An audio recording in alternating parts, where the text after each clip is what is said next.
Dr. Ronald Francis, Temporary Lecturer in Linguistics, Faculty of Humanities and Education, UAKFL Campus, our chair tonight. Their Excellencies, the Very Reverend Dr. Jeffrey Gibson, Acting President of Barbados, and Mrs. Gibson.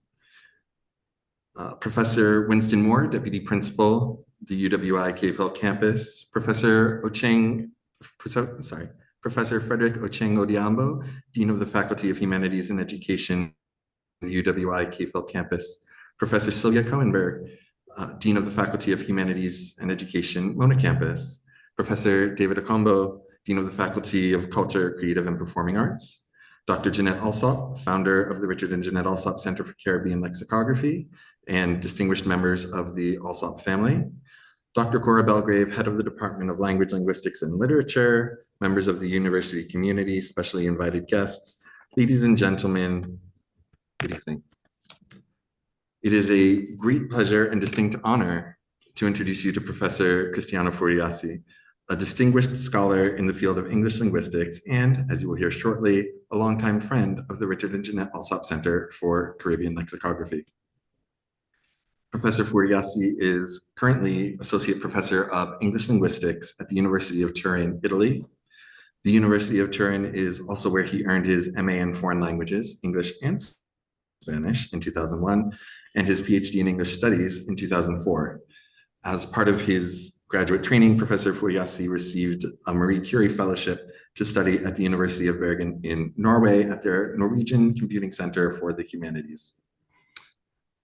Professor Furiassi's research agenda is remarkably diverse, encompassing a wide range of topics within English linguistics. His core areas of expertise include lexicology, phraseology, lexicography, terminography, contact linguistics, corpus linguistics, pragmatics, and translation studies. Yet through all of these fields, there is a clear theme of examining words and phrases across the boundaries of languages.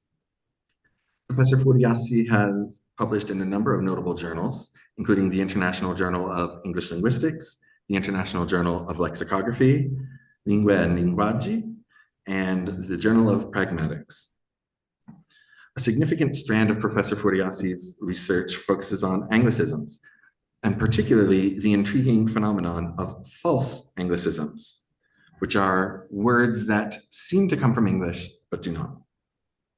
His extensive work in this area is evidenced by his authored volume, False Anglicisms in Italian, which received honorable mention at the 2012 Book Awards of the European Society for the Study of English.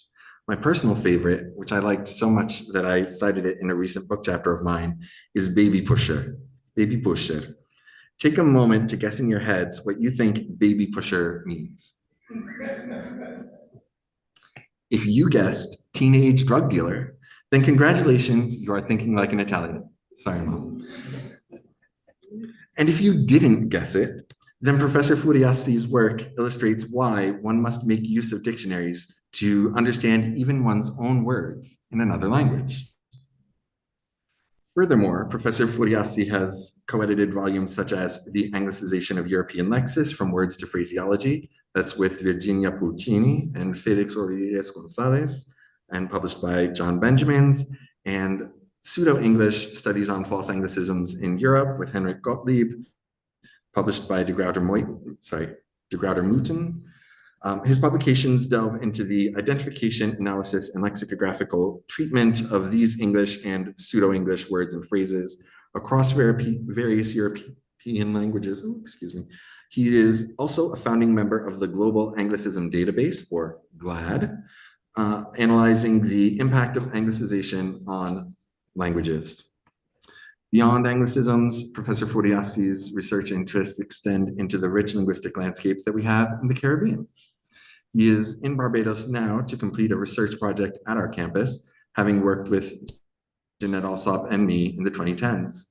He has recently signed an agreement with Peter Lang to publish a forthcoming monograph, Bajanims, Toponymic Idioms in Barbadian English and Bajan, which I look forward to reading. His work in this area explores Caribbean English vocabulary and phraseology, including idiomatic expressions. He has also presented on topics such as the etymology of the word rum, which my students in Ling 3005, the study of Caribbean words, were lucky enough to hear about in 2015, and Caribbean English phraseology more generally. Professor Furiassi also engages with the field of lexicography in a broader sense. He was the recipient of the 2006 Lawrence Erdine Euralex Award, a testament to his contributions to the field. Our center's founder, Dr. Jeanette Allsopp, was a recipient of this award under its previous name, the Verbatim Award. I hope I got that name exactly right.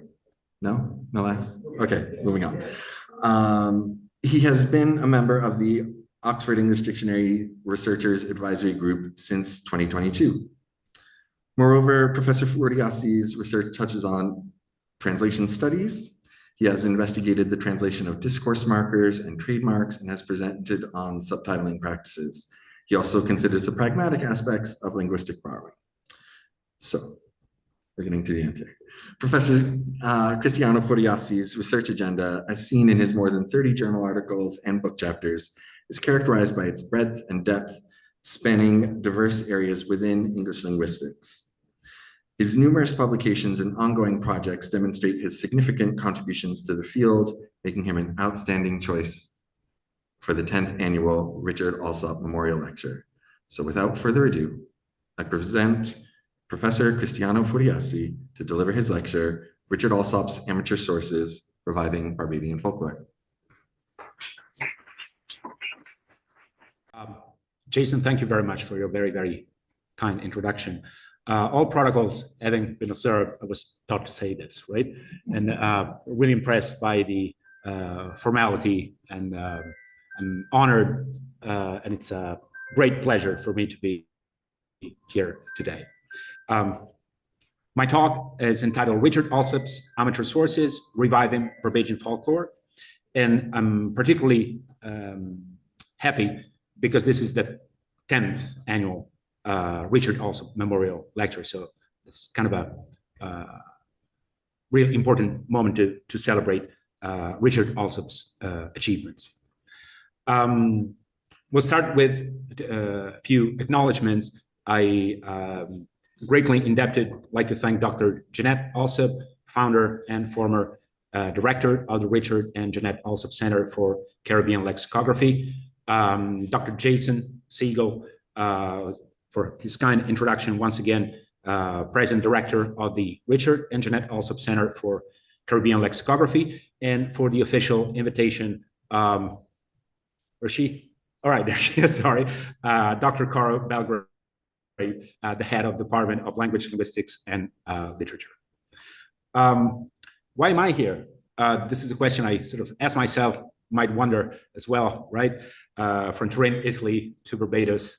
It's actually my fourth time. I don't know whether that qualifies for Barbadian citizenship. Don't think so. But anyway, give it a try. Actually, my very first time here on the island was back in 2011 for a very short stay. And it's the first time I met Jeanette as well. As Jason just reminded you all, we immediately found out that we both received the same award, despite the different names over time. And I think I ended up saying over dinner that I believe that lexicography is the essence of linguistics. And we just hit it off straight away. I then came back with a fellowship funded by the University of Turin for a 3-month research stay in 2015.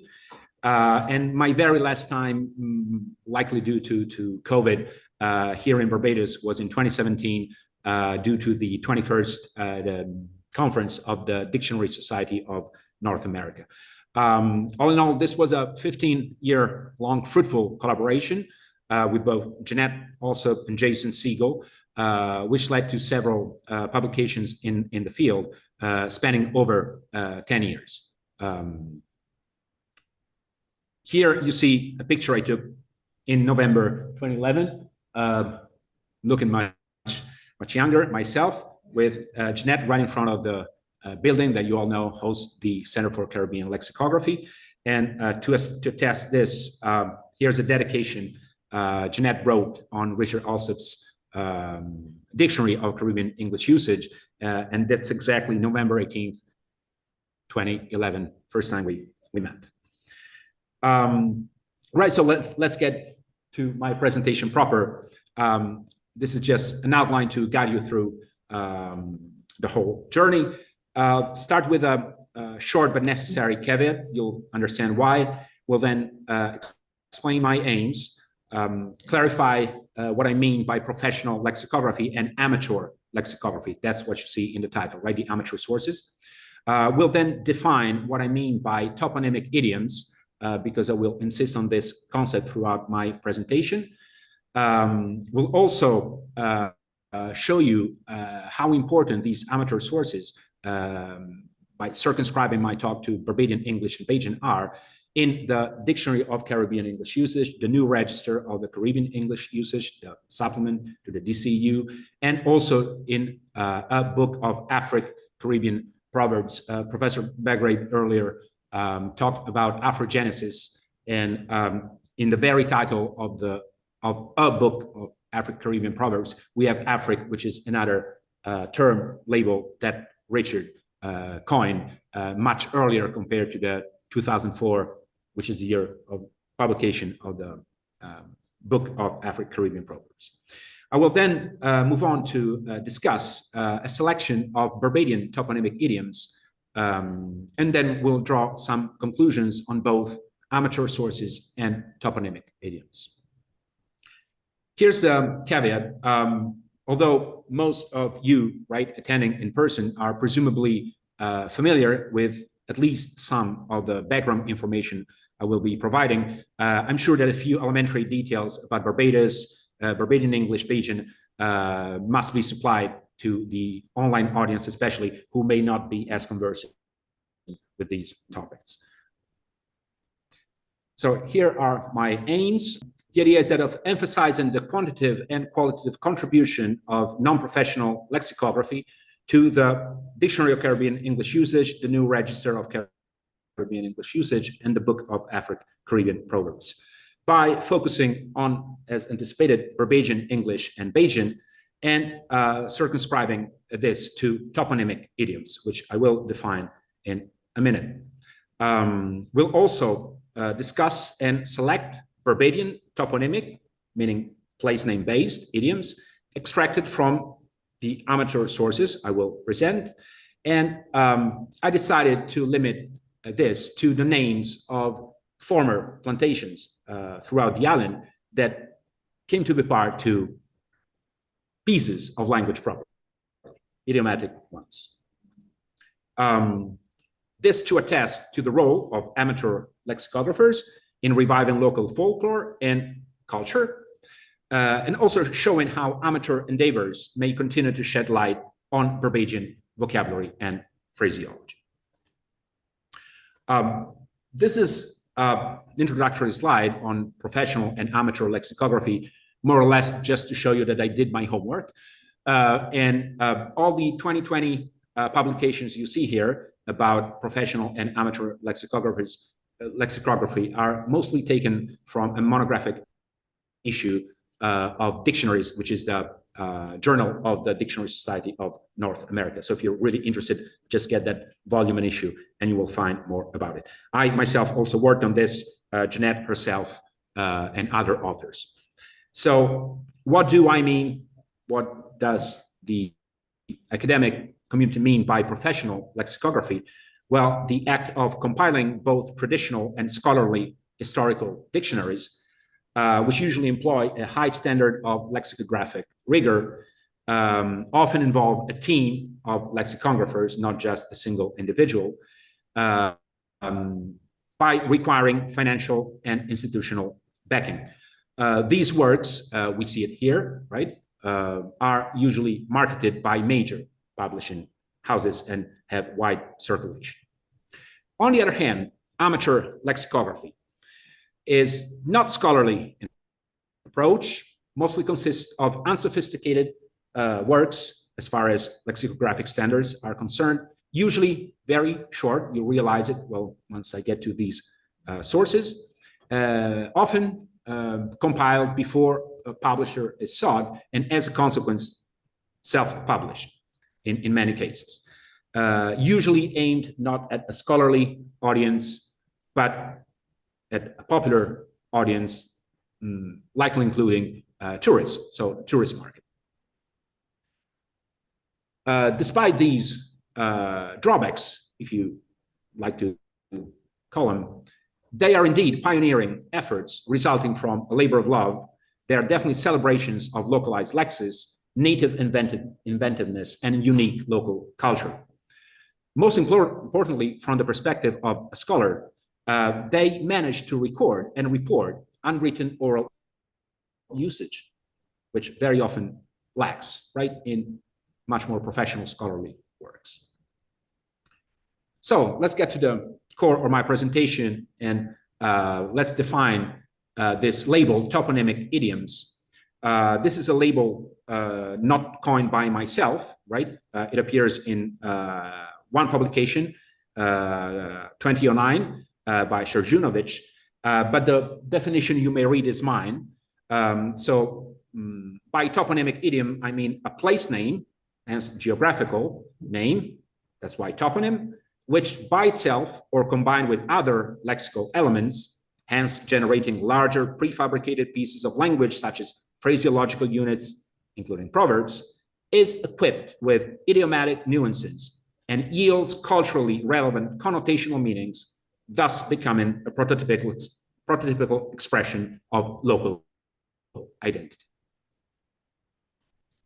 As far as this lecture is concerned, I will focus, as said, on the toponymic idioms typical of Barbados, hence those that are unique or identify closely with Barbadian English and Bajan. We could roughly divide these Barbadian toponymic idioms into two categories, one including place names belonging to Barbadian plantations, towns, bodies of water, popular landmarks, salient buildings, etc.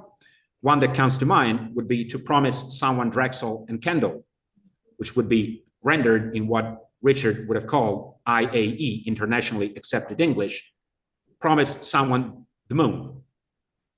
On the other hand, there are some Barbadian toponymic idioms that contain place names to be found outside Barbadian borders, but that identify exclusively with Barbadian usage.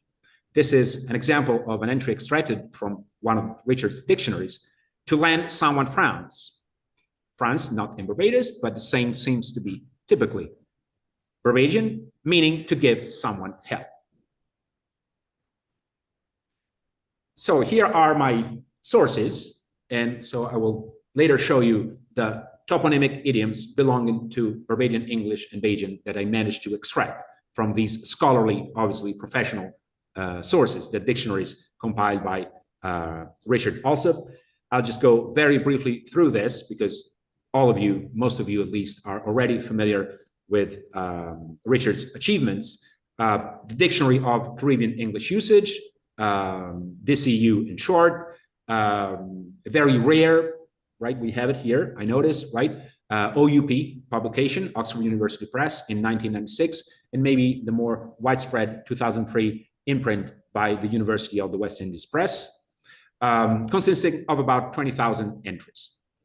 The supplement, known as the New Register of Caribbean English Usage, published in 2010 by the University of the West Indies Press, and containing about 700 entries. So to speak, left out of the previous main volume.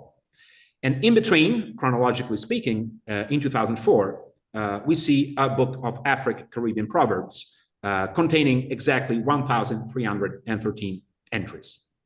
These are obviously Caribbean dictionaries, right? So I will later focus only on the Barbadian entries in these. Again, we have the real copies here, some of them. For those of you unfamiliar with Richard Allsopp's works, you see a series of pictures from the covers, starting from the left, right, the OUP edition, second from the left, the 2003 University of the West Indies Press, the supplement, the New Register of Caribbean English Usage, 2010, and 2004, a book of Afro-Caribbean proverbs. interesting features about all these dictionaries is that they are both pan-Caribbean, right? Representing unity, but at the same time, territorial. Something else that characterizes these works is that they are both descriptive, but they also include a prescriptive aspect. So if we look at these two characteristics of these dictionaries, we can say that they do set a shared pan-Caribbean English norm, but at the same time manage to draw attention to regional variation. And what I was interested in was to find Barbadian English and Bajan, right, entries and extract these entries. And how did I do this? Simply by looking at the abbreviated territorial codes, in this case, BDOS, standing for Barbados, right? I insisted on the fact that these works are descriptive with a prescriptive aspect, because we are more likely to find in Richard Allsopp's work entries belonging to Barbadian English than Bajan, even though some, right, would be there. So, joining the two perspectives, right? Here we're still on the professional lexicography side, Richard Allsopp's work, and the toponymic idioms in each of these works. I managed to extract as many as 18, marked as BDOS, hence Barbados, from the Dictionary of Caribbean English Usage. Barbados Landship, Bromley Band, and the sub-entry Go to School at Bromley, Live at Easy Hall, Falernian, Lend Someone Friends, which I previously quoted, apparently also used in Tobago and Trinidad. Gansey, you all know, right, the meaning, also used in Jamaica. Idle Hall and the sub-entry work at Idle Hall. Jenkins, and Lisbon with the sub-entry, the licks of Lisbon, also used in Guyana. Maxwell Pond as well, and labor money gone in Maxwell Pond. Panama money, public buildings, Walkers & Co., and working at Walkers & Co., apparently also present in Guyana. As for the new register, the supplement, obviously it makes sense, right? Only a few hundred words compared to the about 20,000. Only 6 toponymic idioms marked as Barbados. Here you see the very first one, all familiar with, right? Marked as a historical term, Barbados as a verb and as a participle. BlackRock, Hickey, and the sub-entry living in the Hickey, Jenkins, and Panama money. Finally, the only toponymic idiom I could extract from the book of Afro-Caribbean Proverbs is to have champagne taste and mobby pockets, also used in Guyana. The idea of, right, champagne, obviously denoting a wine, but first of all, being a toponym related to a specific area in France.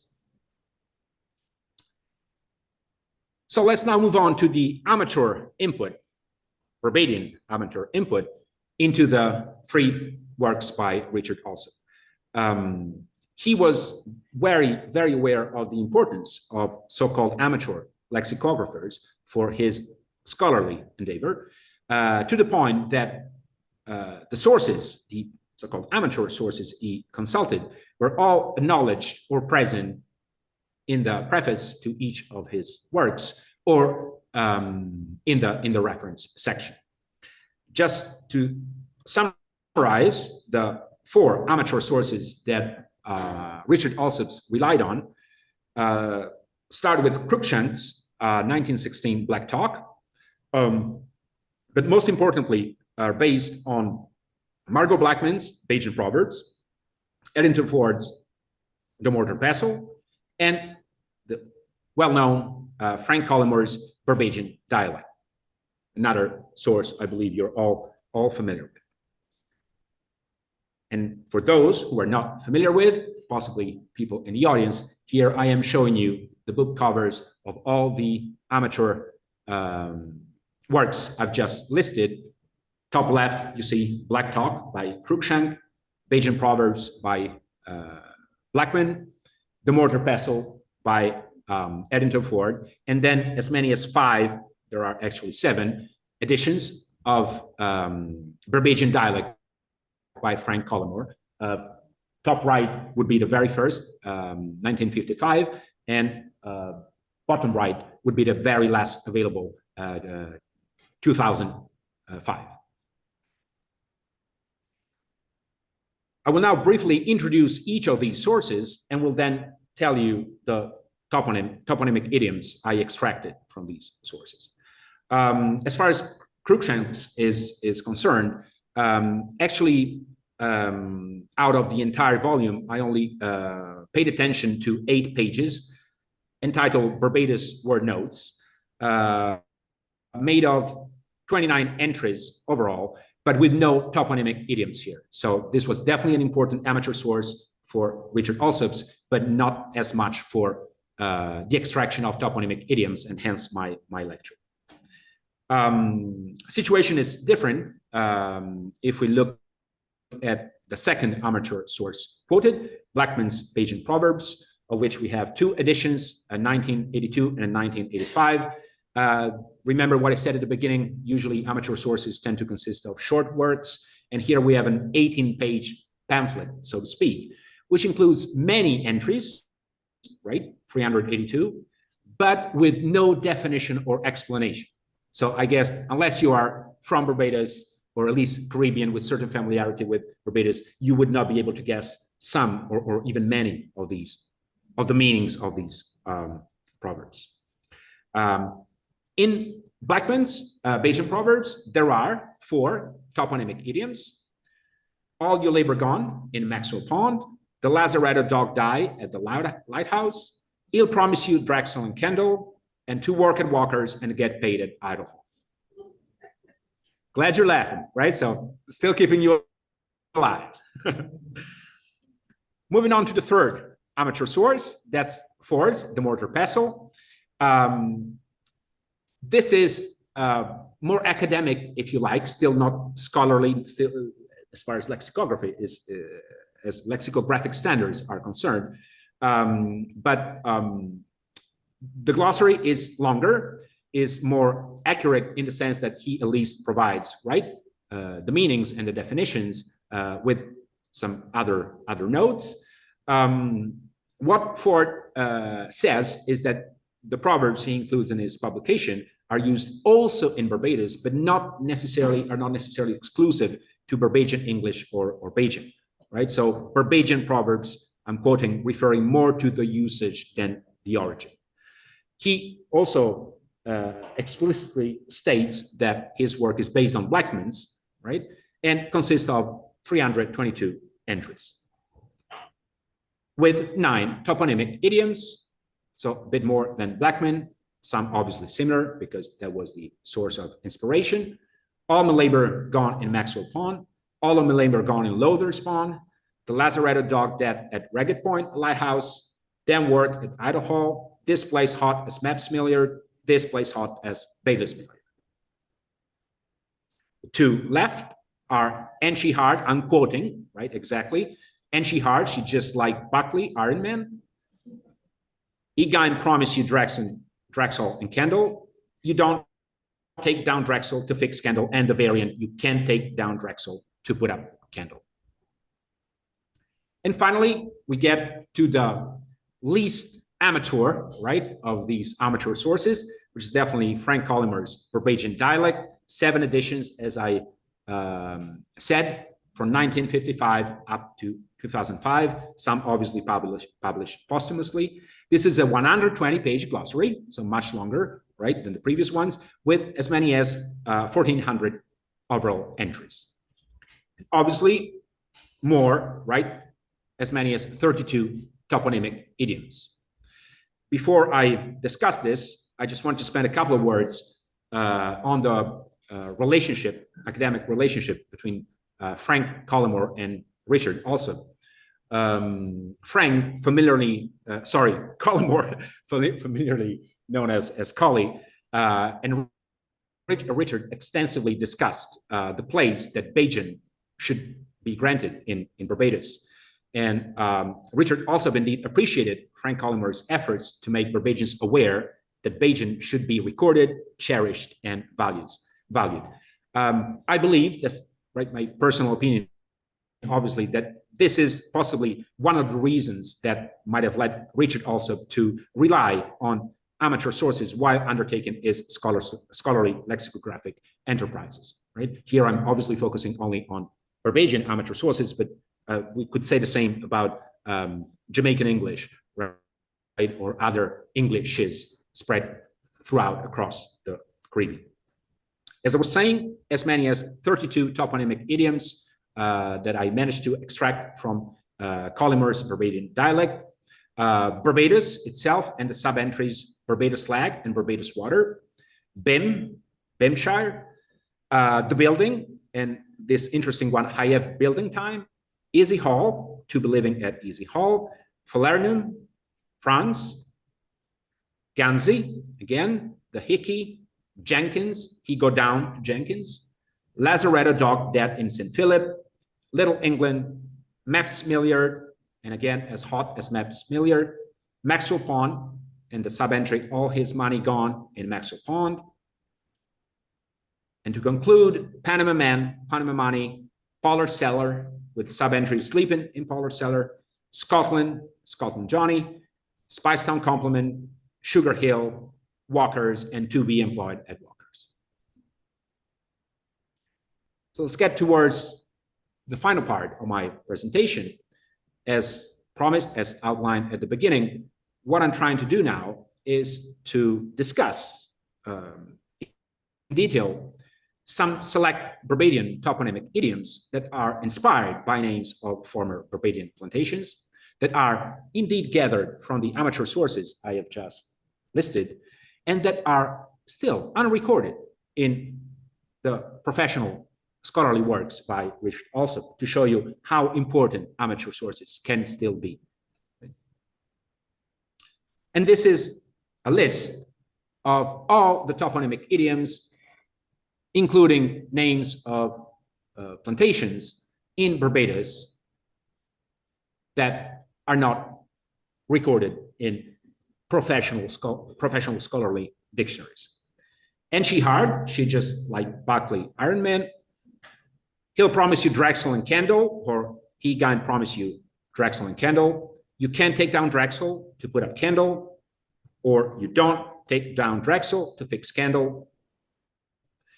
All of my labor gone in Lowther's Pond. This place hot as Mapps Milliard, as hot as Mapps Milliard, or this place hot as Bailey's Milliard. And finally, sleeping in Pollard Cellar. How am I doing time-wise? Sorry. I'm okay? It's half an hour-ish? Yeah, just keeping track. Before I move on with the analysis of each of these 6 Barbadian toponymic idioms based on names of former plantations, I'm just going to show you, well, you're obviously, right?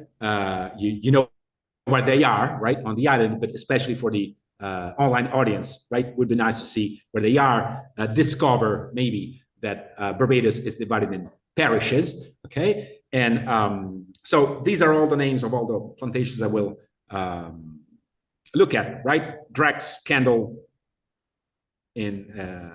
Kendall in St. John, Drex and Buckley in St. George, Pollard, Bailey, and Mapp in St. Philip, and Lowther and Maxwell in Christchurch.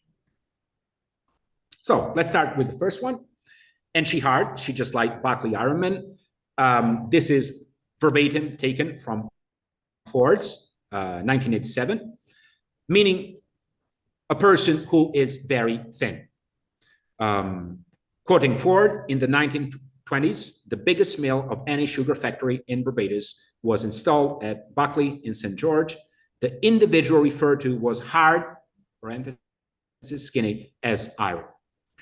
To my knowledge, there is no Barbadian or Caribbean, right, connotation of hard as thin, at least recorded in Richard Allsopp's works.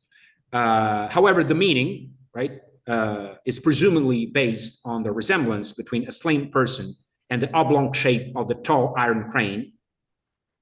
There you go, right? Or hoist, now removed, overlooking the factory. The factory itself was named after William Buckley, who was listed as the landowner of Buckley in 1638, and whose plantation remained in the same family until 1724. Here, right, you see possibly the resemblance between the Iron Man, right, and the idea of slim, thin, hard in that sense that Ford was discussing. Short reference to the present, the steam-operated Buckley sugar factory in Watts Village is one of the oldest on the island, and apparently it has been dormant since 2002. I've checked even recently, and that still appears to be true. Interesting to notice that a plantation of the same name is listed in Ligon's A True and Exact History of Barbados, 1657, in an area which correspond to exactly the present-day parish of St. George. So they seem to obviously be referring to the same plantation. Second one, wanted to discuss, Hill promised you Drexel and Kendall, or Egan promised you Drexel and Kendall. These two variants are found respectively, you see it, in Blackman's Bajan Proverbs and in Ford's The Mortar Pestle. Meaning what? A person, referred to a person who makes hollow promises, as I was saying at the beginning, right, quoting it as an example, in internationally accepted English, we would say to promise someone the stars, the moon, the earth, the world. Quoting Ford, those two plantations, right, Drexel and Kendall, were at one time the two largest in Barbados, and the person will be making empty promises like promising the moon. So very clear in the explanation of the meaning. The same two plantations actually also appear in another idiom with a totally different meaning. You can take down Drexel to put up Kendall. You don't take down Drexel to fix Kendall, both in Ford's, in this case. It does not make sense destroying something of value in order to make right something of equal or less value. To show you the, say, greatness of these two plantations, Drexel with 881 acres was and still is the largest single plantation in Barbados. Kendall in St. John is the second largest with 718 acres. This was true, I believe, at least back in 1987 when Eddington Ford published The Mortar Pestle. This is Drexel, okay? Important to look at this picture because we'll see later that architecturally speaking is one of the only two Jacobean houses remaining on the island, the other one being St. Nicholas Abbey. So we'll see the resemblance with another picture I took of St. Nicholas Abbey. Both Drexel and Kendall appear on a very old map of Barbados by Philip Leah, dated circa 1686. Drexel, you'll know this, was built by Colonel James Drax in 1654, who also known a plantation of the same name in Jamaica, and was, however, particularly important, historically speaking, in Barbados because he allegedly introduced sugarcane cultivation and did this shortly before the so-called Sugar Revolution, which took place in 1644. Drax eventually moved back to England, and the family still retains possession of the estate nowadays. As I was saying, right, if you look at this picture of St. Nicholas Abbey, you'll see the architectural similarities in these two historical buildings. As for Kendall, spelled as other plantations in different ways over time, this was established by Joshua Steele in 1757. Steele was born in Ireland, but spent most of his life in London, where he became a member of the Royal Society for the Encouragement of Arts, Manufactures, and Commerce. This is an important aspect to consider, because as a philanthropist, he founded a similar society in Barbados that was aimed at improving the living conditions of the slave population.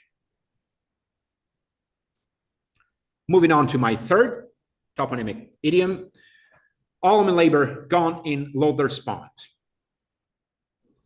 What does this mean? Someone's efforts have been wasted. The source is Ford's, right? The mortar pestle. Please do consider this a variant of another toponymic idiom based on another plantation that is, in fact, recorded in the Dictionary of Caribbean English Usage, in addition to Collimore's and Blackman's words, which is all me labor gone in Maxwell Pond. As to the origin of this toponymic idioms, we need to go back to the Bible. Here again, I'm quoting Ford's explanation. The biblical Solomon in Ecclesiastes advises, cast your bread upon the waters, for you will find it after many days. A bread seller took this advice literally, threw a tray of bread into Lowther's pond, and visited the pond daily to see it return. No success, obviously, right? No sources, to my knowledge, were found to confirm the presence of a pond in the vicinity of Lowther's estate. However, Lowther's plantation does exist, right? 214-acre plantation, first established by Edmund Lewis in 1674, and later inherited, hence the name, by Robert Lowther, an English landowner who also served as governor of Barbados in the early 1700s.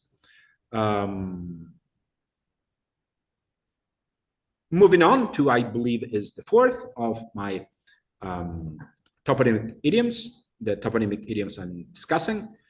This place hot as maps Milliard, as hot as maps Milliard, and the variant this place hot as Bailey's Milliard. Whereas these are two plantations with a very important historical meaning in Barbados and for Barbadians. The meaning itself of the toponymic idiom is that of a place that is extremely hot. The sources are, you see, both Ford and Collimore. And here I wanted to include this quote from Collimore's Bajan dialect because he very honestly admits, right, that this simile he is referring to, as hot as maps Milliard, still lingers on among the older generation. I have not been able to discover its origin. So how can we try and figure out, right, the solution to this? Well, the idiomatic reference to hotness may be connected to Bassa Rebellion, which took place in St. Philip in 1816. As you all know, led by the African-born slave Bassa, the insurgents set both plantations on fire, and that explains the reference to hotness, right? The flames and obviously how hot the fires in the two plantations were.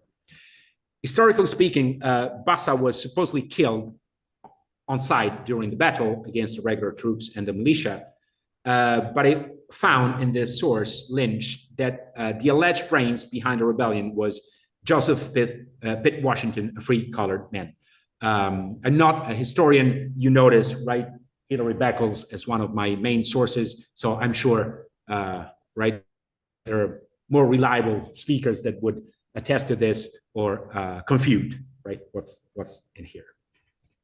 We're talking about Maps and Baileys. So as for Maps, a plantation in St. Philip, this was owned by the Map family from at least the 1720s. Graham Wilkes rented the estate in the mid-1900s and founded on the premises the now defunct Maps College. Just a curiosity, the Valley Plantation in Barbados, also known as Maps, has nothing to do with the Maps Plantation I'm talking about here, right? One is in St. Philip, the one in the idiom, the other one is in St. George. As for Bailey's, this plantation was established between 1719 and 1738, and it was in the possession of Joseph Bailey, hence the name of the plantation, by 1765. Bit of, I want to call it gossip, right? In 1981, Guyana-born singer Eddie Grant acquired Bailey's plantation, and that's where he currently resides after managing to turn the stables into a recording studio, and that's how it looks nowadays.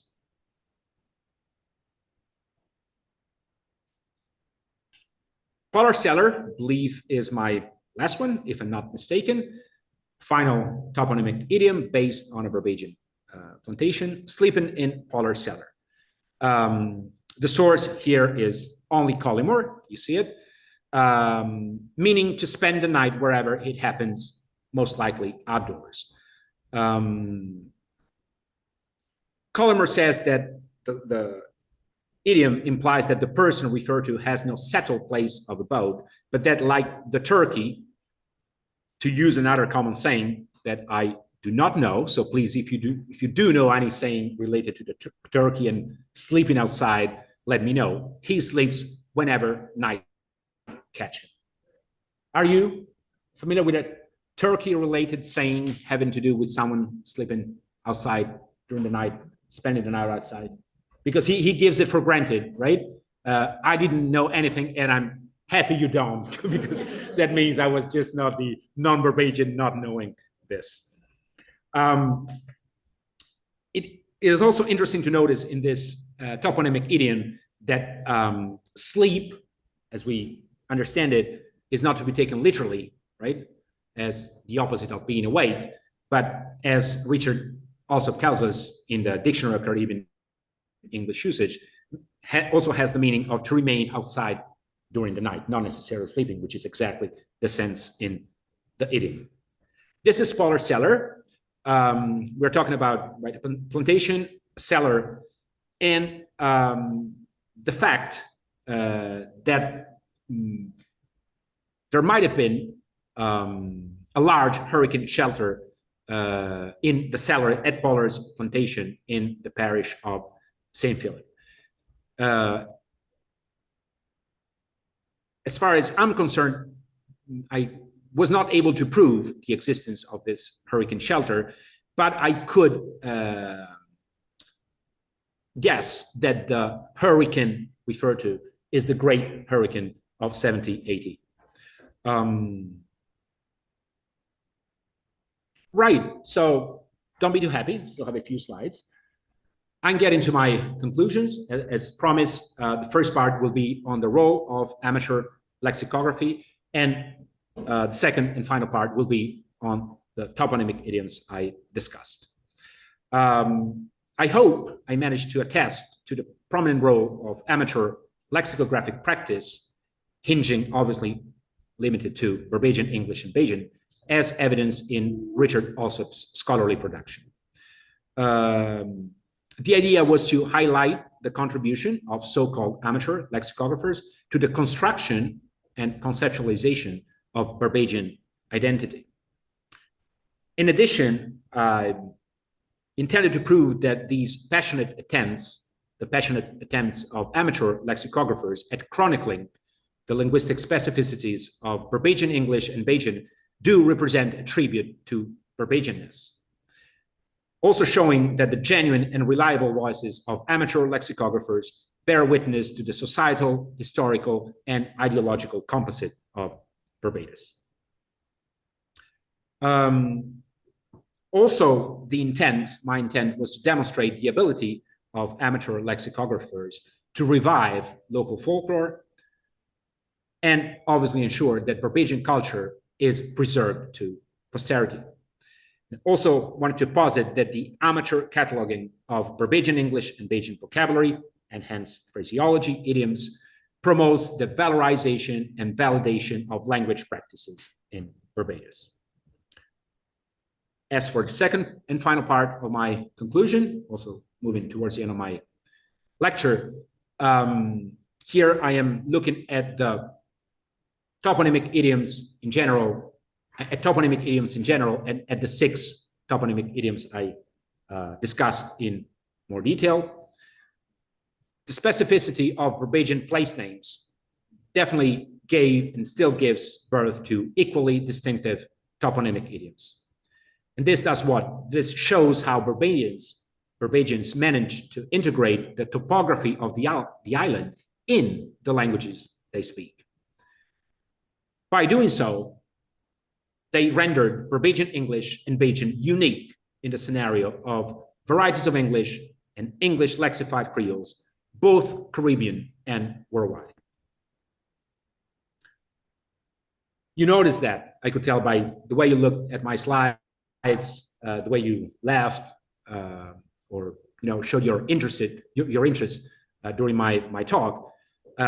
You immediately realize that the toponymic idioms I discussed yield cultural representations characterizing the archetypal Weltanschauung, the worldview of Barbadians. They identify a typically Barbadian way of doing things, modus operandi, in reinterpreting traditional English paradigms, which break away from superimposed English norms and eventually end up reshaping and remaking English. The Barbadian toponymic idioms I discussed, those related to the names of sugar plantations, obviously derive, right? I believe I managed to explain that, from the anthroponyms, the names of the people who own the plantations. So, needless to say, the enduring shadow of the colonial past is still evident in these idioms. However, these retentions from the past and from the slavery era have been transformed into an act of resilience. So they have been recontextualized, redetermined, redefined through resemanticization, meaning, right, new senses were assigned to them. So toponymic idioms, through this resemanticization, have been converted into a trademark of Barbadian linguistic identity.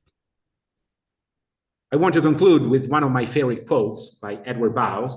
This is present in the 6th edition of Frank Collymor's Barbadian Dialect, the one dated 1992, verbatim quoting, "That celebrated or notorious Englishness of the Bajan character cannot be understood without some understanding on what they have done with English." Thank you so much for your attention.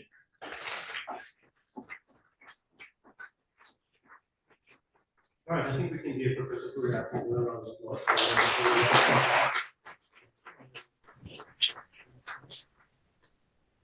It now falls to me to open the floor to questions.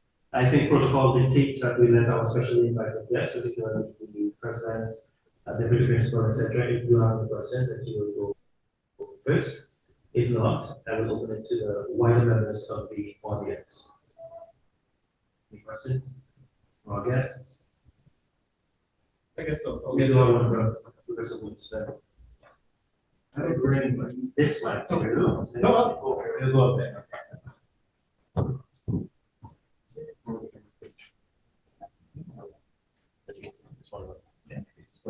Yes.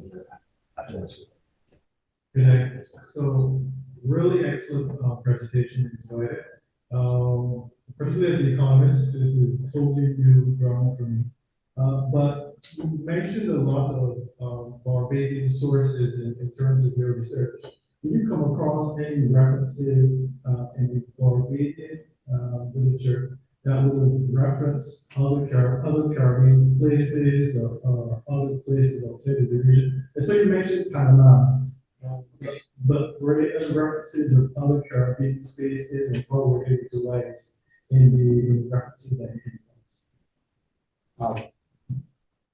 Well, as I said, right, my intention was to focus on the place names typical of Barbados, right, which is what I discussed, limiting my attention to foreign plantations. I also noticed, right, you said as an economist, right? Yeah, yeah. So obviously, Panama Man, Panama money. Exactly. This would be still toponyms, right? Panama, but not within Barbadian borders, right? Also the land, sum, and crowns, right? France, not even in the Caribbean or right, American continent, but still used in that sense. I'm trying to think if I have, right, I can remember by heart others that are not verbatim, but still referring to place names. Definitely Panama Man, Panama Money.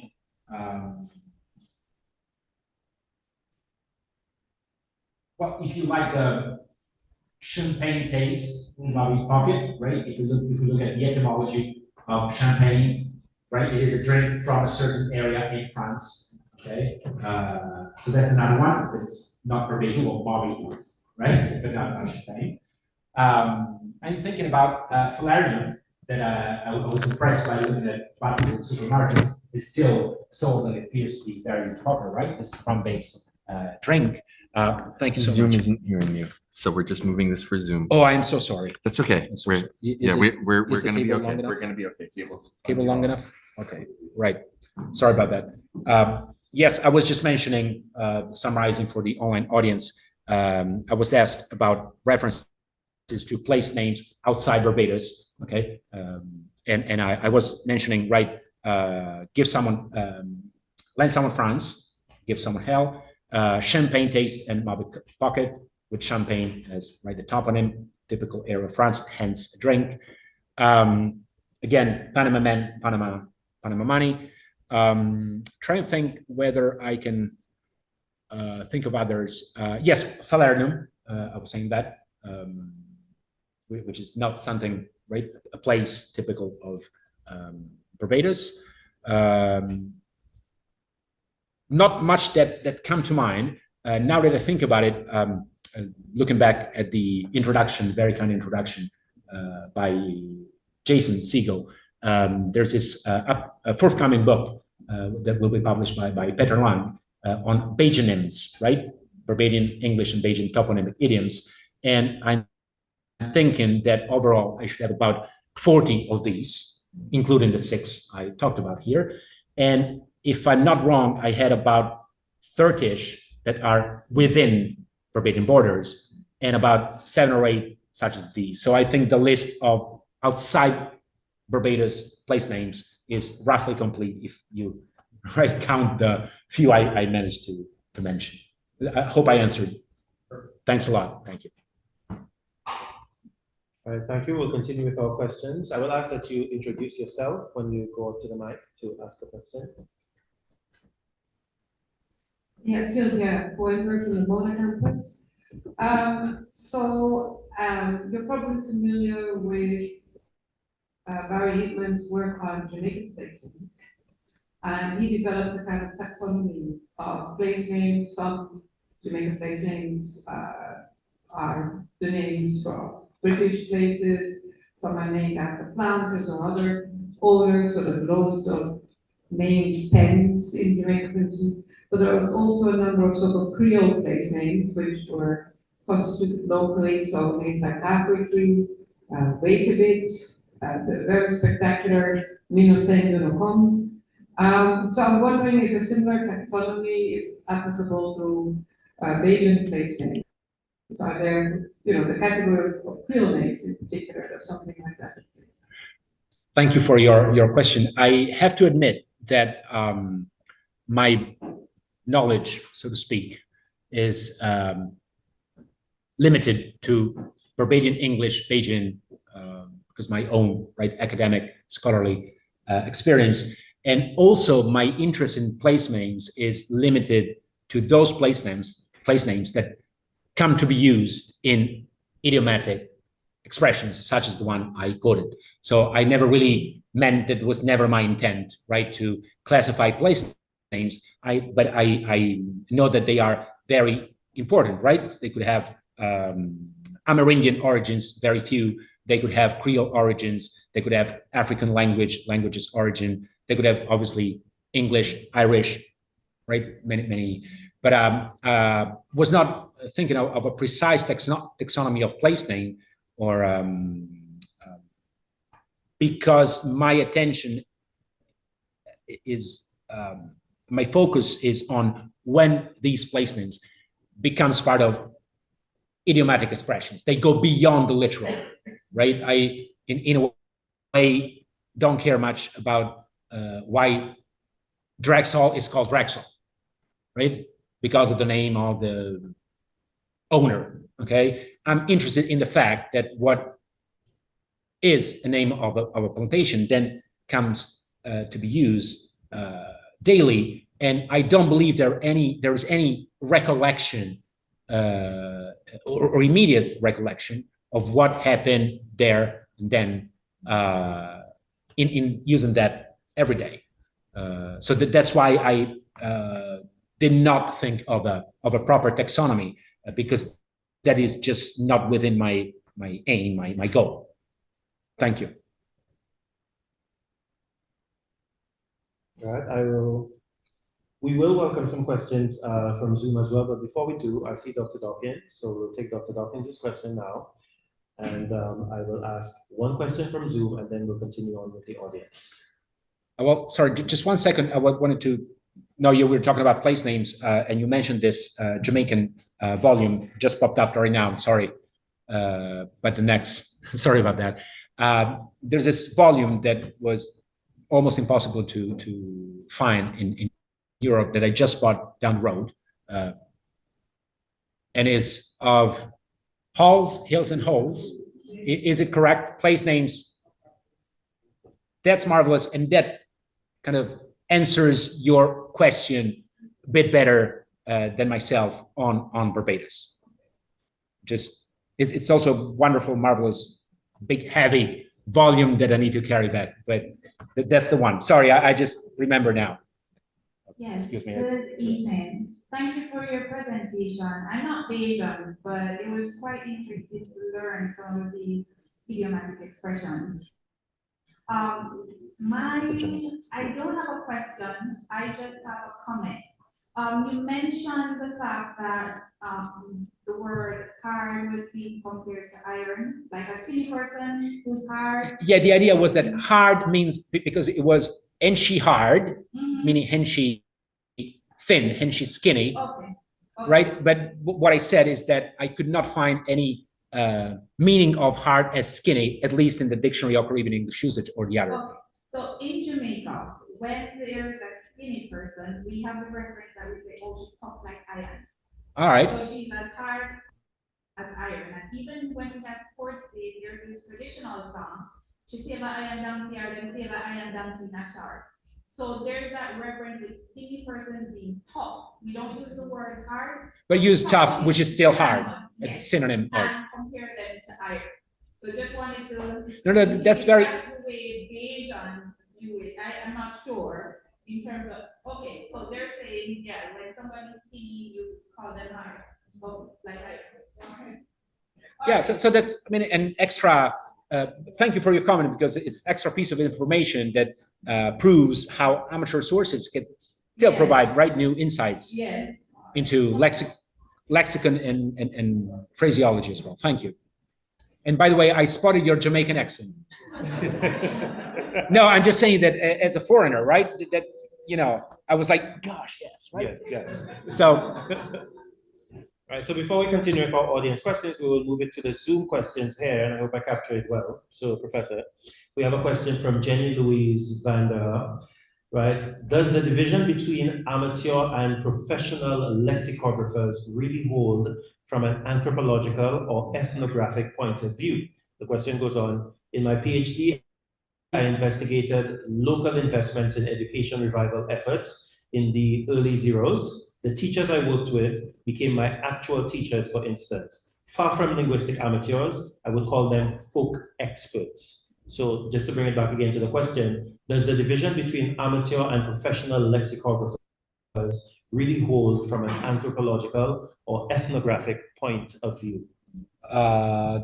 Not an anthropologist, not an ethnographer, so I really wouldn't know how to answer this. What I can say is that my subdivision, right, the idea of specifying amateur and or other names, right? I just stuck to amateur, but others would say lay lexicographers, okay, for instance, was just in the list of features that I specified, right? So, and in the combination of some of these features all together, if I just go, if I manage, yep, just going back to, right?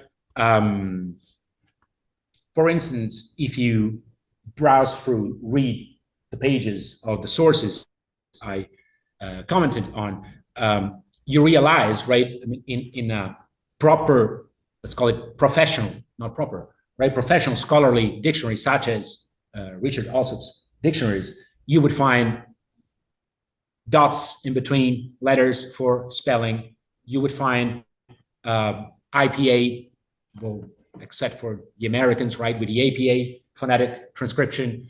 You would find grammatical information, etymological information, explanation of meanings, collocations, grammar, so on and so forth. And these are all elements that we usually don't find in amateur sources, for instance, okay? Some are more, as I explained in my presentation, some are more amateur than others, in the sense that, for instance, the huge endeavor by Margot Blackman, it's only a list of, as an Italian speaking English, what do I do with the list of idiomatic, right, expressions or proverbs, right, as she call them, if I don't know what Drexel is or Bailey is, or that Drexel and Kendall were the two most, right, the wealthiest, most important plantations, right? So there are degrees in being amateur in a way, but I think you can still draw a line at one point. Sorry, I can't tell you more from an anthropological or ethnographic perspective, simply because I'm a linguist, more of a lexicologist and a lexicographer than something else. So I won't even try. Okay. Do we have any questions from the audience before I go back to more Zoom questions? We do have some time. I have been told to wrap it up at 7:50 for the last bit of the proceedings, vote of thanks, etc. So I think we have just over maybe 10 minutes or 15 minutes or so to answer questions. If we have no questions from the audience, I have two more questions from Zoom. The next question is there any significance that the origins of the idioms discussed here are from the southern area of the country? So was the southern area more culturally dominant in its influence? Gosh, that's a very, very interesting question. Something I thought of just by looking at the map I showed you, right? You could see that all the plantations referred to were in that. Sorry? Oh, yeah, right. I thought a computer was there. Yeah. Never mind. Yeah, I'll get there. Thank you so much.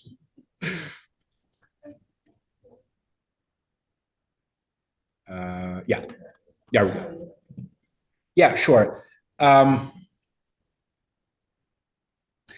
should investigate this. This is more something for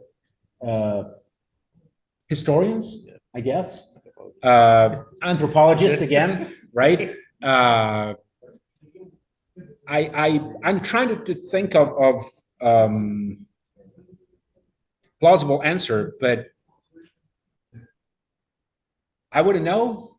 I mean, I remember actually there is I thought it was unbelievable. One of the oldest maps of Barbados is in Turin. It's about a 10-minute walk from where I live. The original one, right? It's Magellan's map, not the Magellan, the famous one, some of the relatives. Sorry, just don't have right data at hand right now. But if you look at one of these maps, or if you look at Ligon's or Leah's, or the many maps that are present in this book I mentioned, the author, Woodville Marshall. I am sorry, it's a huge name. It's just me being unfamiliar. In that volume, there are other maps, historical maps, and you get lost. I remember a few can be found online, such as Ligon's, for instance. And even if you zoom in, you get lost. I mean, I wouldn't say thousands because I don't know, again, but at least hundreds. So I would not say that we're maybe more plantations in the central south area of Barbados, and hence those were the ones that ended up becoming part of Saints. So I don't think this is an answer. At least I know what's not an answer, but I wouldn't know the answer to this. You see my point? Yes. Right. Again, I will throw it back to the audience before the next Zoom question. Anyone? Okay, well, more questions from online. That's okay. Does anyone know why, and this is from Brent Shuffler, does anyone know why there arose references to France in Bajan sayings? He goes on, this is particularly fascinating since Barbados was continuously under the British for centuries, not like the neighboring islands under the French or the Spanish. Yes, I believe it goes back to the Napoleonic Wars. But I would have to provide a proper answer. I would have to delve deeper, and I can seriously would ask the person asking the question to send me an email, and I can promise I will get back to it.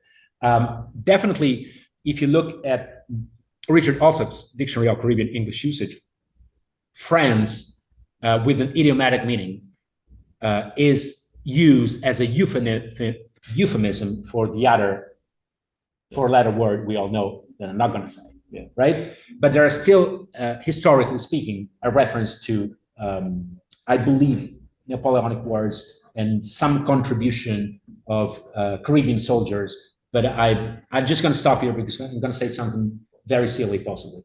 So no, silly in the sense that I'm not a historian, right? So not right, accurate, still in that sense. But there are, as I was saying, many usages and many meanings of France. The only one that was just marked as BDOS, as Barbados, was to lend someone France. But go to France, okay, right, with that other meaning is, I believe, marked as CRA, as in Caribbean archipelago, would that be, right? So widespread, there you go, right? So there are many references, but really, if the person asking the question can send me an email, I promise I'll get back with more details. I do have it on my PC, just can't do it now. So Yes, can't do it now. Yeah. Okay, so we need an email from Brent Shuffler, right? To Professor Furiassi. Yeah. Any more questions? I see a lot of reaction to the questions.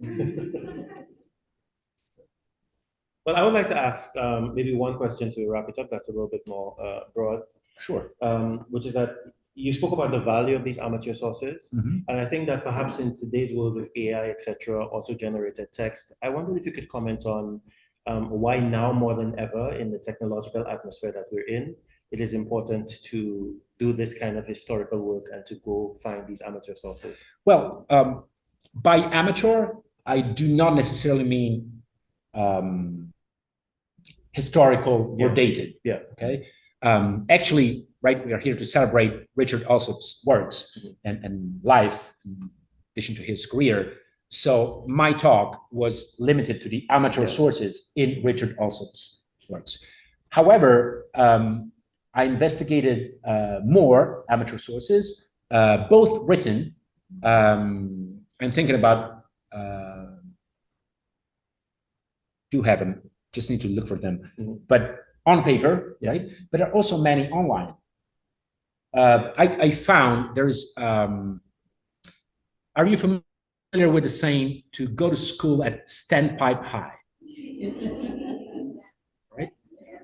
This is in no paper amateur sources. This is in no online glossary of Barbadian expressions. Sorry, what does it mean? I'm not Bajan, sorry. Don't tell me, right? Can you tell us? Can you tell us what to go to school at standpipe high would mean? That you did not go to school at all. Ah, okay. Right? Yeah.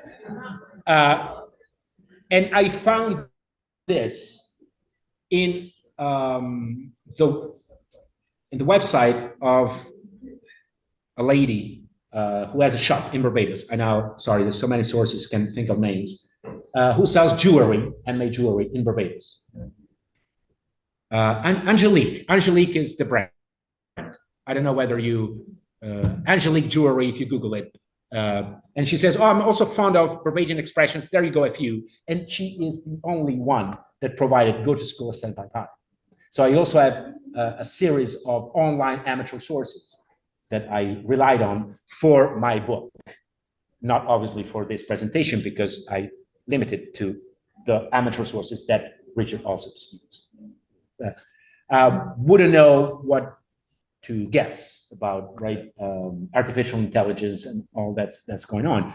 I should try it. See, I mean, yeah, but I do think there's a place for authentic tests, and there's a responsibility on academics right now to maintain the authenticity of our data. Sure. In particular, and I think this type of work is a work that is important.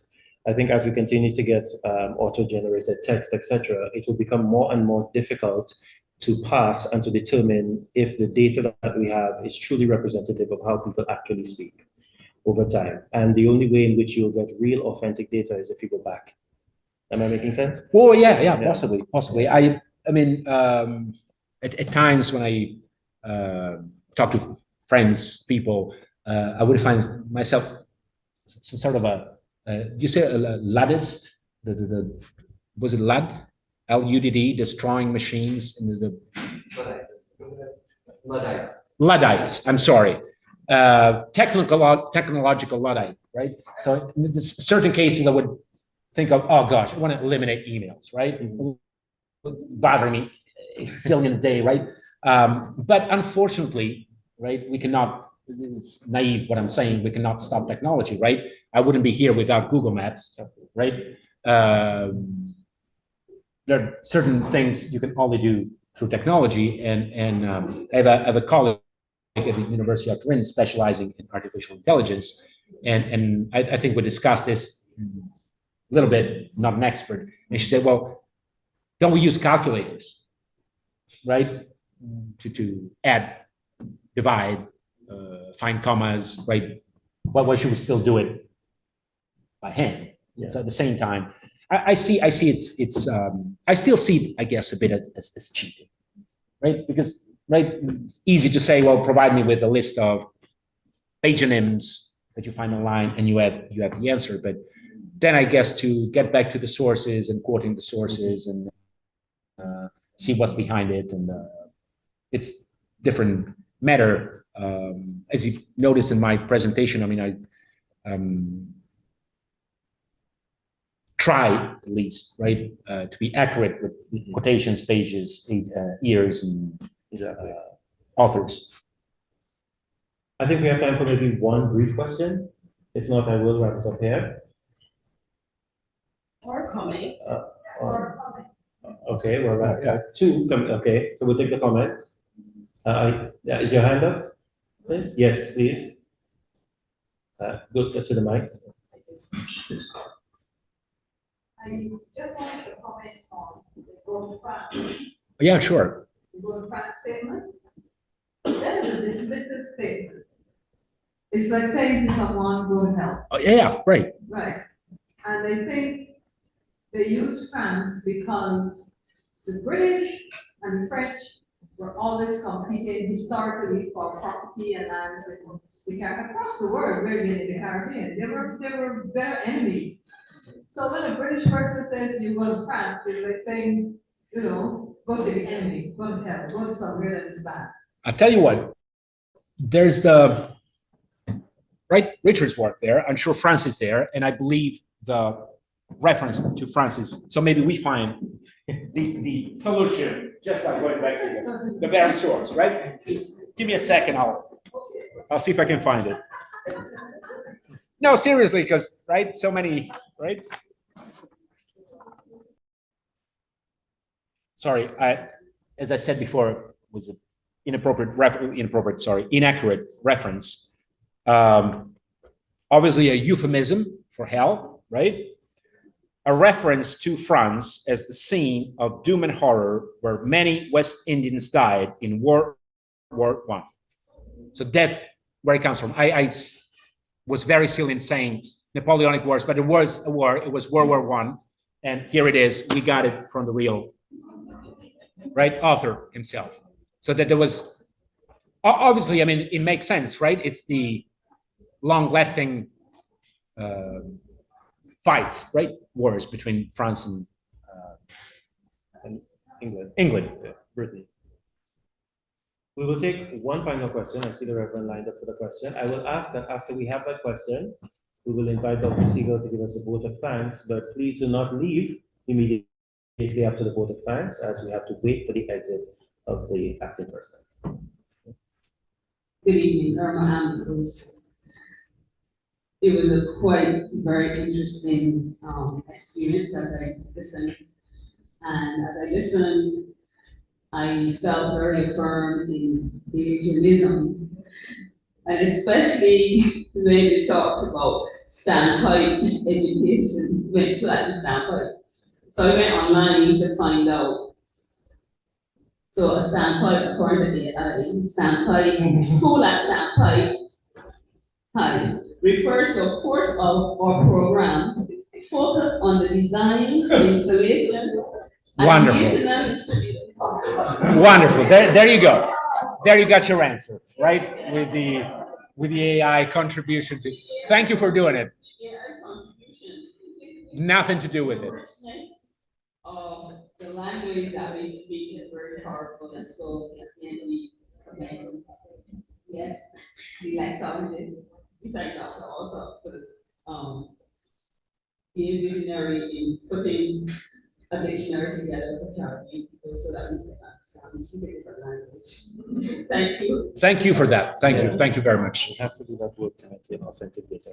Yeah. All right, so we just want to give a round of applause to Professor Furiassi for exciting lecture. Thank you. And of course, as we make our way back to our seats, we invite Dr. Jason Siegel to give us the vote of thanks.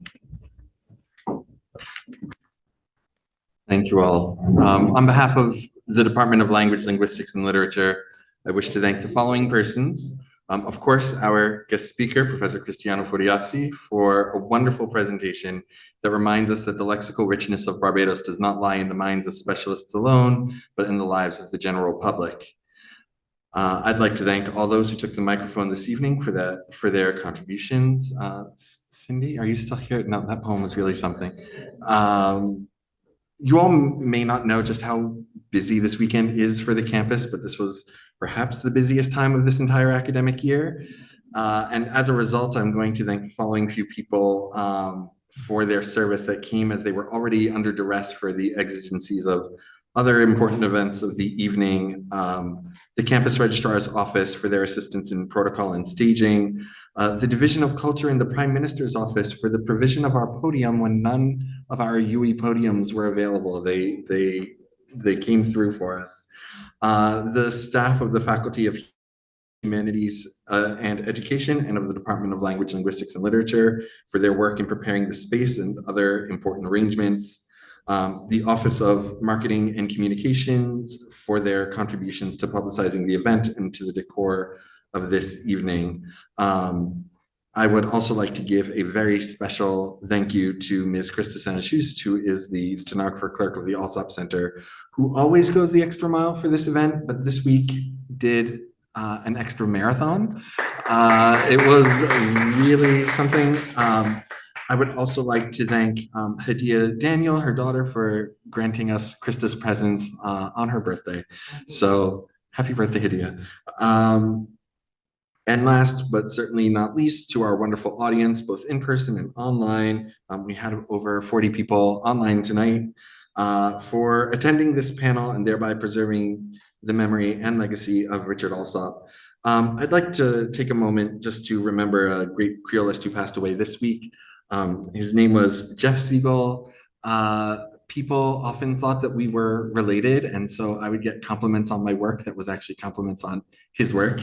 And it was just really flattering to be confused at all for Jeff Siegel, whose work in Pidgins and Creoles was foundational and relevant up until the end of his career. And it was always flattering to get those compliments. And I hope that I have the sort of career that will one day earn me those compliments that I got by mistake. So I just want to acknowledge his passing. But I want to just finish by thanking you all again for coming this evening and wishing you all a very pleasant and safe way home.